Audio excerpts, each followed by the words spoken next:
Companies act में एक section है borrowing powers to be a part of memorandum.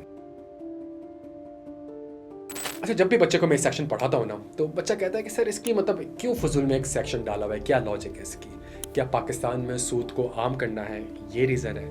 यार ये रीज़न नहीं है। देखें, हम सबको पता है कि हमारे पास जो कानून है वो अंग्रेज़ों के ज़माने का कानून है, सही है।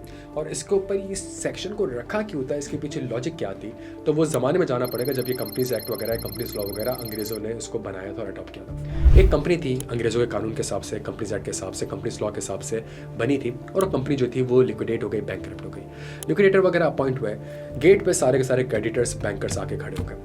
जो बैंकर था उसने कहा कि जी मुझे आपकी कंपनी को, मैंने आपकी कंपनी को 100 रुपये दिए थे। जो लिक्विडेटर था थोड़ा तेज़ बनता था, उसने कहा, वो कोर्ट में गया और कोर्ट को उसने कहा कि भाई ये जो कंपनी ने इस बैंक से लोन लिए हैं 100 रुपये के, तो शेयर होल्डर ने कंपनी को तो इस चीज़ की इजाज़त दी ही नहीं थी कि वो बैंकर से लोन ले सकता है।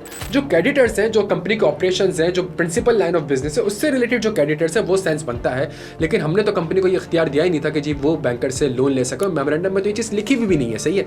तो इसका मतलब ये है कि जी जो बैंक ने लोन लिया हुआ है वो तो जो बैंक ने लोन ऑब्टेन करा है वो तो मेमोरेंडम के हिसाब से, एग्रीमेंट के हिसाब से तो उसका राइट बनता ही नहीं है कि वो लोन देना चाहिए था। और कोर्ट ने उस वक्त ये डिसीजन दिया था based on those existing law कि जी अच्छा, उसके ऊपर बहुत से क्वेश्चन हो सकते हैं, सही है।